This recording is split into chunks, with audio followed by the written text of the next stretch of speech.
Ce genre de nouvelles passe souvent inaperçues, alors qu'elles sont pourtant d'une extrême importance. 28 juin 2023, la CPI va reprendre son enquête sur les crimes présumés de la lèse-humanité au Venezuela.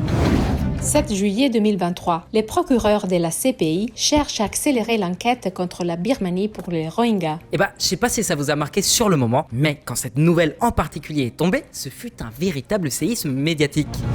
17 mars 2023, Russie. La Cour pénale internationale émet un mandat d'arrêt contre Poutine. Alors, est-ce que les tribunaux internationaux servent vraiment à quelque chose? Est-ce que Poutine pourrait vraiment être jugé à La Haye et incarcéré s'il est jugé coupable? On va t'expliquer comment ça marche. Les premiers antécédents. La guerre en Ukraine a offert à la justice internationale une opportunité de prouver son intérêt. Mais comme la justice elle est généralement lente, on a dû attendre 2023 pour le lancement de cette initiative. 3 juillet 2023, La Haye. Ouverture d'un centre pour enquêter sur la guerre de la Russie en Ukraine. L'UE a déclaré que le centre avait pour objectif ultime de poursuivre les responsables de l'invasion de l'Ukraine. Le Centre international des poursuites pour le crime d'agression contre l'Ukraine inclut dans son équipe des procureurs ukrainiens, des pays membres de l'Union européenne, des États-Unis et de la CPI, la Cour pénale internationale. Alors, comment ça marche? En gros, l'idée, c'est que ce centre réunisse les preuves nécessaires à l'inculpation de hauts fonctionnaires du Kremlin qui sont responsables de l'invasion de l'Ukraine.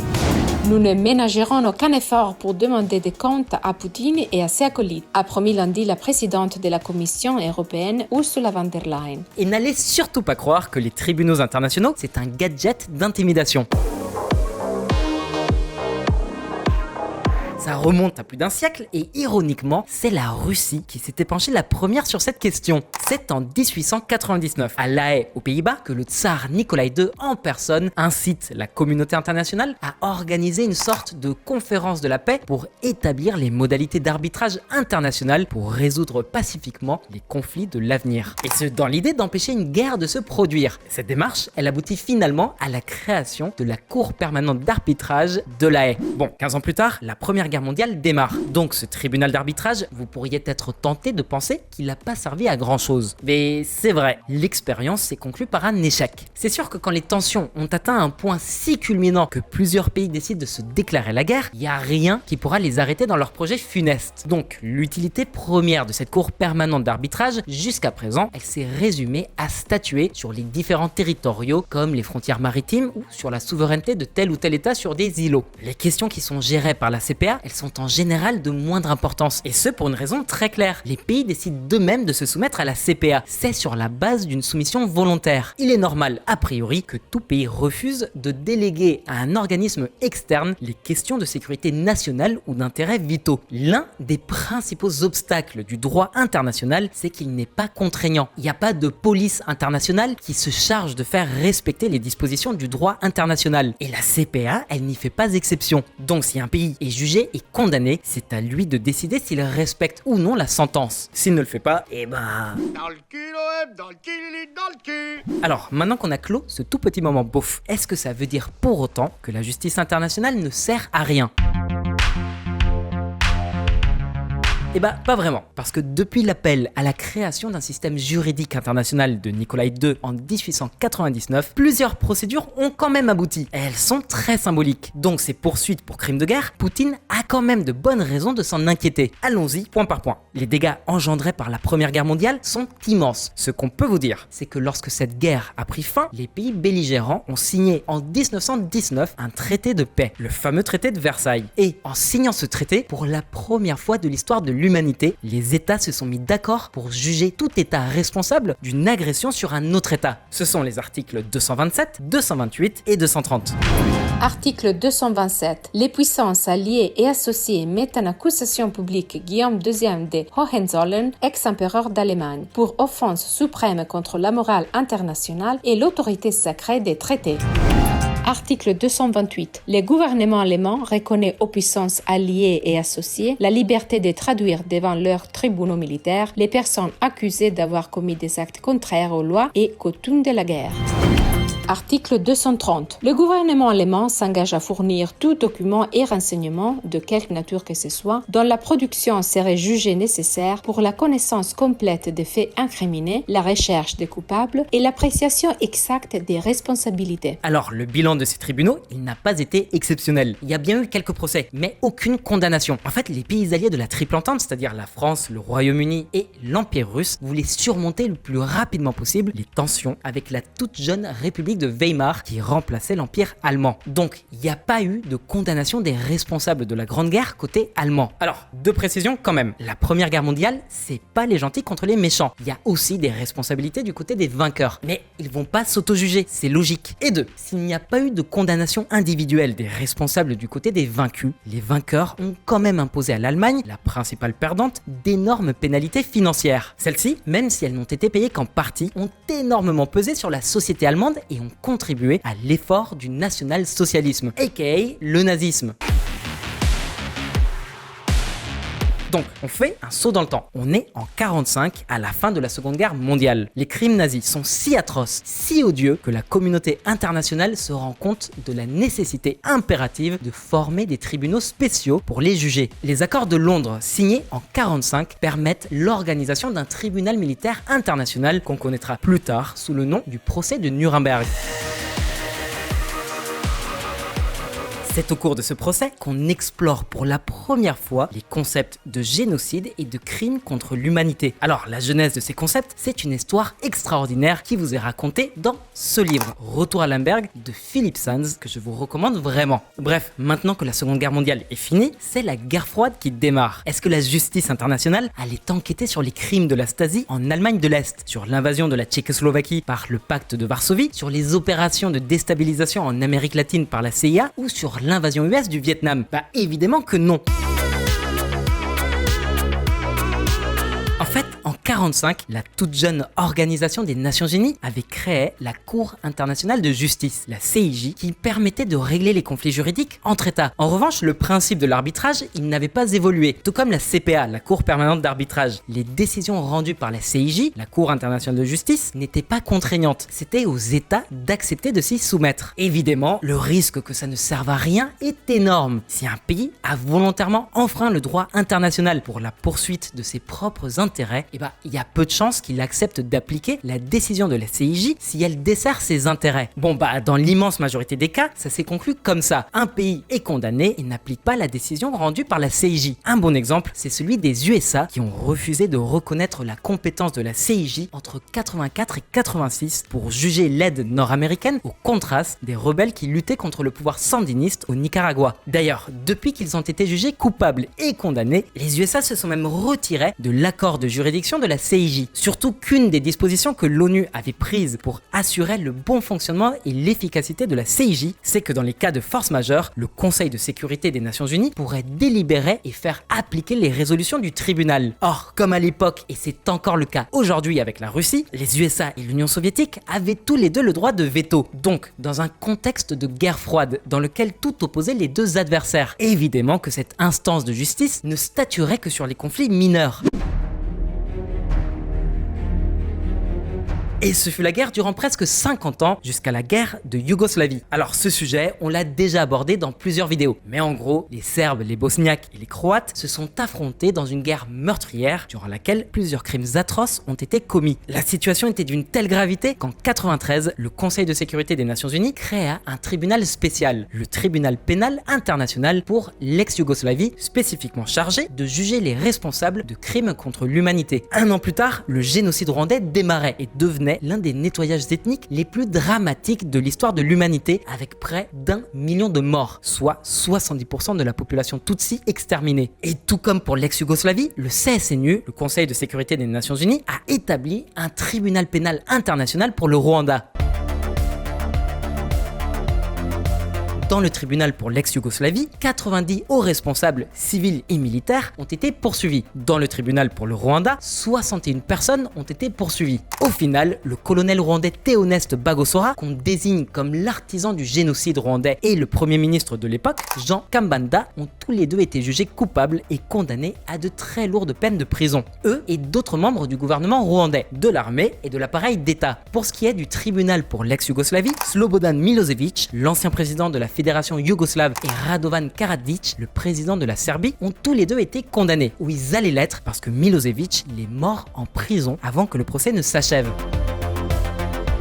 Alors oui, c'est vrai que les deux organismes n'ont pas forcément eu le même impact ni permis de changer la donne. Par exemple, le conflit yougoslave a perduré malgré la création du tribunal pénal international pour l'ex-Yougoslavie. Surtout que 2 ans plus tard a lieu le massacre de Srebrenica, au cours duquel sont assassinés 8000 civils bosniaques musulmans par des troupes serbes. Par contre, ces tribunaux, ils ont eu pour mérite de démontrer 2 choses.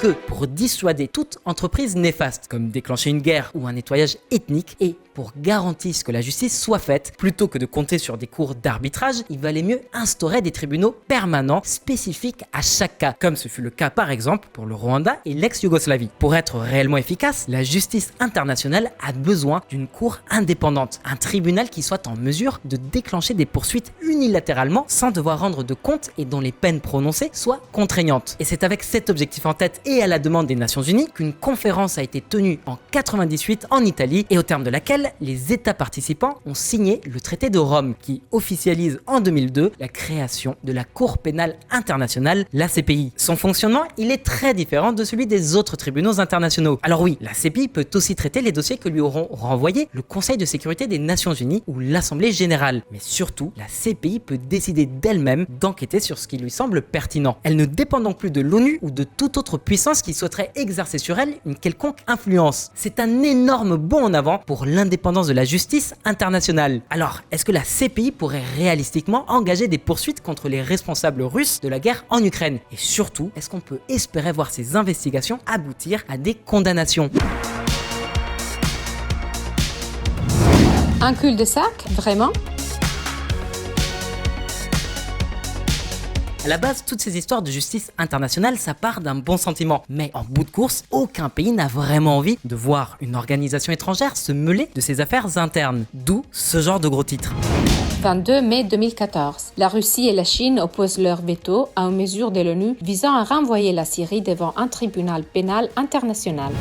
14 juin 2020. Trump autorise des sanctions contre des responsables de la Cour pénale internationale. La dernière décision intervient des mois après que la CPI a autorisé une enquête sur des crimes de guerre présumés commis en Afghanistan par les forces états-uniennes et afghanes. Alors, même si en 98, l'administration Bill Clinton avait activement défendu le statut de Rome, lorsque le temps de ratifier le traité est venu, la présidence avait changé de main et son successeur, Bush Jr., décida de ne pas le ratifier. Pour quel motif ?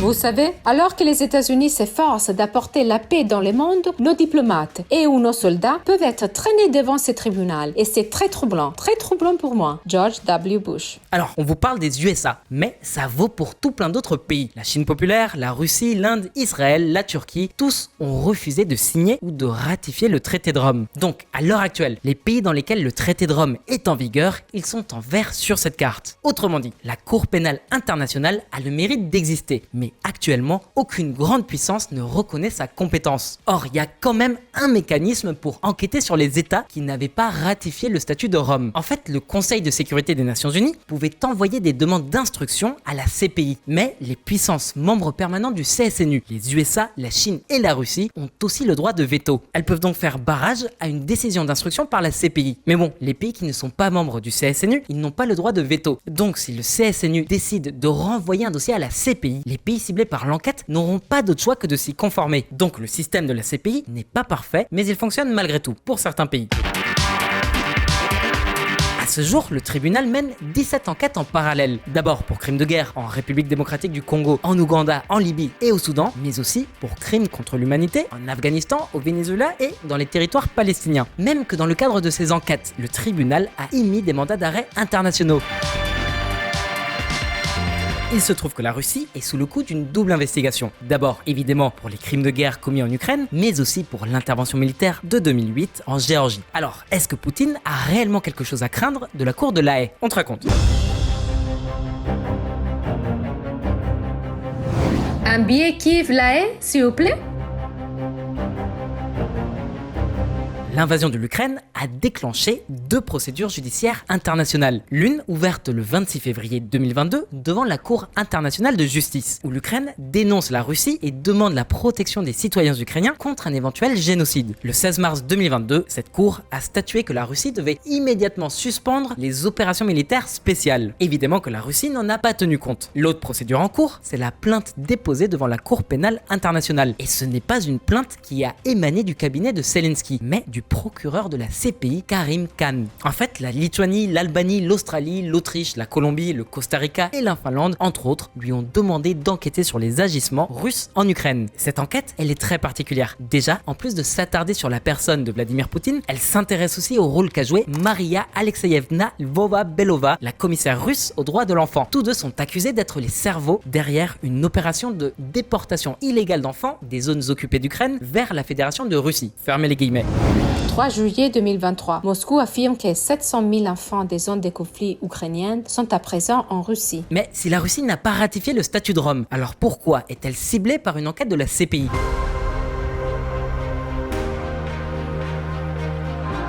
Eh bah tout simplement parce que même si l'Ukraine ne l'a pas ratifié, elle a malgré tout signé. Et en plus, elle a explicitement reconnu la compétence de la CPI pour enquêter sur les crimes de guerre russes commis sur son territoire national depuis 2014. Et c'est justement ça qui permet aux enquêteurs de la CPI de se prononcer favorablement sur leurs compétences et donc de poursuivre leurs investigations. D'où cette news qu'on a vue en début de vidéo.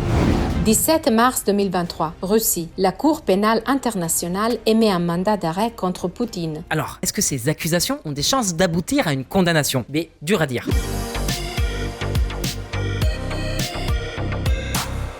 Déjà, la Russie ne reconnaît pas la compétence de la CPI, donc en aucun cas elle n'appliquera son jugement. Jusqu'à présent, l'expérience nous a prouvé que les grandes puissances ne tiennent aucunement compte des conclusions de la CPI ou des autres instances internationales. Surtout qu'en plus, si vous revendiquez être un état de droit, alors le fait de les ignorer entame quand même votre crédibilité. Washington n'a jamais reconnu les accusations à son encontre pour son invasion arbitraire de l'Irak. La Chine pour sa reprise en main de Hong Kong en violation directe de l'accord de rétrocession sino-britannique qui devait s'étaler jusqu'en 2047. Et pour la Russie, la guerre en Ukraine ne fera pas exception. En plus, sans le soutien des États-Unis, on imagine bien que la CPI est très limitée dans son rayon d'action. Et ça n'empêche que les enquêteurs de la CPI et de la CIJ continuent leur travail de fourmi. Ils amoncellent une à une les preuves des crimes de guerre et des atteintes aux droits humains en Ukraine, et ce, avec l'aval du Kremlin. Si Poutine perdait le pouvoir, il aurait très peu de solutions à sa portée. Il est recherché quasiment partout, donc pas évident de trouver un pays pour s'exiler. D'ailleurs, c'est pour ça qu'il participe à presque tous les sommets internationaux en vision, comme par exemple celui des BRICS en Afrique du Sud qui, elle, reconnaît la compétence de la CPI. Son immunité présidentielle le protège jusqu'à un certain point, mais même prendre l'avion au-dessus de certains espaces aériens hostiles l'expose à un risque d'interception. Suffit de voir ce qu'il est arrivé au général Pinochet, le dictateur chilien. C'est assez intéressant en vrai. Il est resté coincé 2 ans à Londres parce qu'un tribunal britannique envisageait de l'extrader en Espagne. Pourquoi l'Espagne? Pourtant ces crimes, ils n'affectaient pas des citoyens espagnols et ils ont été commis hors d'Espagne. Et ben en fait, il y avait un tribunal espagnol qui le réclamait au nom du principe de compétence universelle. Mais bon, à l'époque, Pinochet n'était plus le président du Chili, alors que Poutine est encore le président de la Russie. Et donc, immunité diplomatique, tout ça. Dès lors qu'il ne sera plus président, on verra si certains pays feront pareil et tenteront de monter un tribunal de compétence universelle. D'ailleurs, à l'époque, le Serbe Milosevic et le Rwandais Bagosora se croyaient intouchables. Ils agissaient donc en toute impunité. Ils ont fini par être déposés. C'est pas impossible que ça finisse par se produire un jour avec Poutine. Mais bon, pour l'instant, Poutine derrière les barreaux, c'est sûr que c'est sexy, mais c'est pas non plus l'issue la plus probable.